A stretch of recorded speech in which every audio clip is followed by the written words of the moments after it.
For the last 24 hours I've been sick, haven't been able to do anything, had stomach flu. Here we go. Fukushima versus Chernobyl. The idea that a person can't just measure the radiation output at a nuclear accident and get it right is something that apparently a lot of people desperately need to be real. Either that or it's falsified for various bizarre reasons. So I'm going to bring up a couple of things here just from the get-go. The entirety of the Japanese nuclear industry, most of their politicians, basically the whole freaking mess, has been infamous for just doubling down and BSing their way through it. But anybody can use a Geiger counter and go check on stuff. So that's one of the things that, if it's literally impossible to lie about something, you're gonna get caught, don't do it. And they've been pretty good about not lying about any of the things that are easily checked by people, because that would be incredibly foolhardy.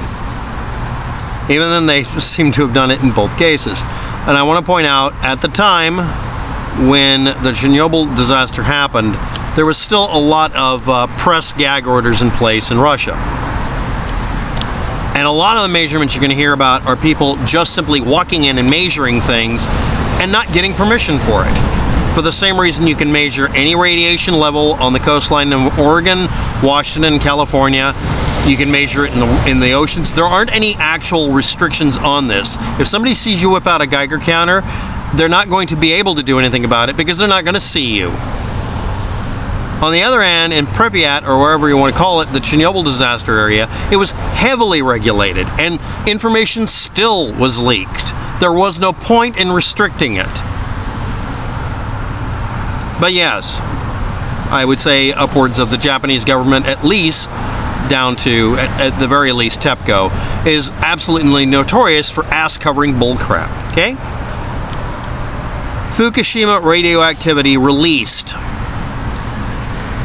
780 petabaricles.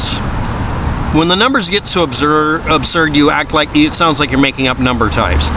But 80% of this went into the oceans. So we're talking about 100, I'm assuming this is correct, petabaricles. That means trillion, billion, quadrillion, something like that, okay? But the number is PBQ. That's the ratio of material released, the actual radiation released into the sea mostly. Detected maximum rating was inside of one of the reactors in the containment vessels, around it. Unit number 2, 210 sieverts per hour. And the exclusion range was 60 kilometers or 37 miles max distance contamination detected, but 0 deaths. Okay, now that number doesn't get better anywhere because of the fact that nobody's putting up a current map or a set of stacked maps. The only people putting up maps that show changes over the years are anti-nuke people who lie about stuff and still show that wave height map as being radiation. Okay, so I can't use them. I'd love to use them as a source, but they won't take down fake maps. It says centimeters. Centimeters aren't a unit of radiation. Chernobyl radioactivity release. Instead of being the 780 with 80% being in the ocean, it was 5,200 petabaricles. That's a lot more. And again, most of that was kept to land because Chernobyl is not on an ocean side. It didn't bleed most of it off into the ocean. So the stuff is still there. Most of it, or all of it inland actually, still there, detected. Maximum detection was 300 sieverts per hour in the vicinity of the reactor core that day.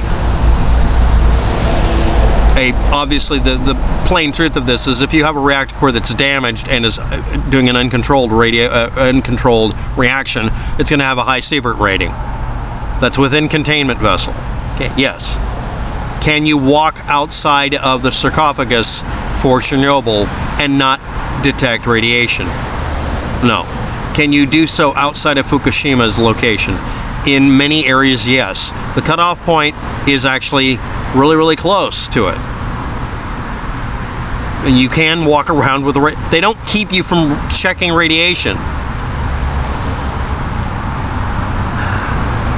500-kilometer max distance for contamination detected, 310 miles, versus 60 kilometers for Fukushima. Not an order of magnitude, but pretty close. 28 deaths from acute radiation syndrome, 15 deaths from radiation-genic thyroid cancers, just like you would expect. 0 deaths from Fukushima as of right now. They can be confirmed directly related, except for one that is supposed to be associated directly, but I can't get a straight answer out of an official anywhere. Okay, let's say there was 1 death. Let's put it at 1 death. I'm perfectly okay with that. You would think there would be at least 1 death. It put out 780 units of actual contaminant at Fukushima. Chernobyl put out 5,200. These are not numbers that are disputed unless you're really, really working hard at it. Restricted area for Fukushima was a 20-kilometer circular zone, and then it was extended based on wherever they found any contamination, up to and including the max distance of 60 kilometers. So it's not completely round. I should also mention that the restricted area or zone of exclusion was made 20 or 30 kilometers depending on the year, depending on testing for Chernobyl. It's been many, many years since then. Okay? That's 19 miles if you're curious. And that was designated for evacuation, placed under military control, established by Soviet armed forces soon after the 1986 disaster. Its borders have been enlarged since then in an area of the Ukraine. Fukushima is becoming less dangerous, not more. People who, again, put up maps showing the damaged area or radiation maps always put up, they might actually put up some valid maps, but they insist on not dropping the scary one, the motivational, as some of them started calling it, that's of the height of the waves. Some of them have even gone to the point of cutting off the part of the map that shows you that it's measuring centimeters, not barracles or whatever. If you're caught lying and you keep doubling down, no one should listen to you because you're a liar. I don't believe that we're being told everything about Chernobyl or Fukushima. I don't believe that. I check on it. But none of the indications show that millions have died or that it's at all even slightly worse than Chernobyl. That doesn't make any freaking sense when it's becoming... This is a homeopathic thing where if it's less dangerous, we call it more dangerous, right? Grass and forest fires increase mobility of cesium, strontium, and plutonium years later around Chernobyl. There's no forest around Fukushima to burn. Dense cloud of radioactive dust killed off a large area of Scotch pine trees nearby, and the rusty orange color of the dead trees led to the nickname the Red Forest. See also the cesium-137 map below. This is something you can check. You can use a spectrum analyzer and determine what it is, and identify absolutely that it came from a nuclear accident, and maybe even which one.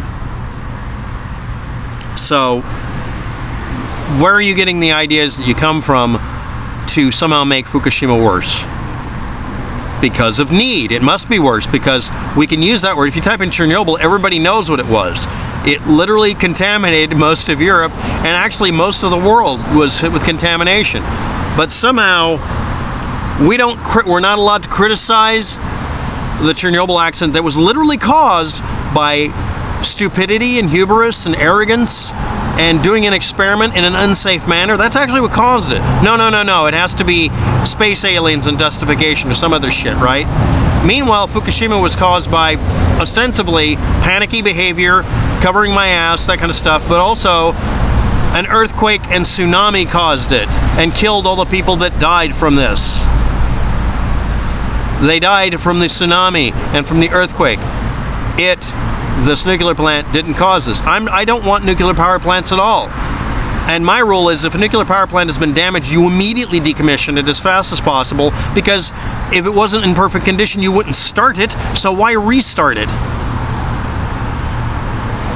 The sarcophagi in Chernobyl has been upgraded to the point that it may actually completely seal it. We don't know, etc. You can look up all sorts of information below. Now I'm going to read the comment that led to this. And yes, it's a troll, and they're just going around doing the contrarian thing where they say up is down and left is right and the earth is flat to get a reaction out of people. And then they say, why are you angry? Why are you punching yourself, Jimmy? So there we go. Very wrong. Chernobyl was very low contamination from Fukushima. I didn't say that Fukushima contaminated Chernobyl. I'm assuming this is comparison. The material exposed in the explosion was much lower than all the water contaminated by melted material inside of several broken containers. Okay, this is that thing of, well, it's putting out billions of tons of water. Yes, billions of tons of water with very little amount of contaminant material. The total contaminant material that's gone into the ocean has not been millions of tons or hundreds of tons of material. There's like 300 tons of stuff in the reactors, let's say. Let's just use that as a number. The amount that's escaped amounts to a couple of grams getting in the water. It is dangerous. You wouldn't want that in the water supply. But it goes out into the ocean and it gets diluted rapidly. And it's a heavy element, so it tends to sink to the bottom and get into the silt. But yes, finally, after years and years of saying the west coast of the United States is frying, some of the radioactive material finally made landfall. They were able to detect some of it. A couple of years ago, it finally happened. That doesn't mean it was happening before then.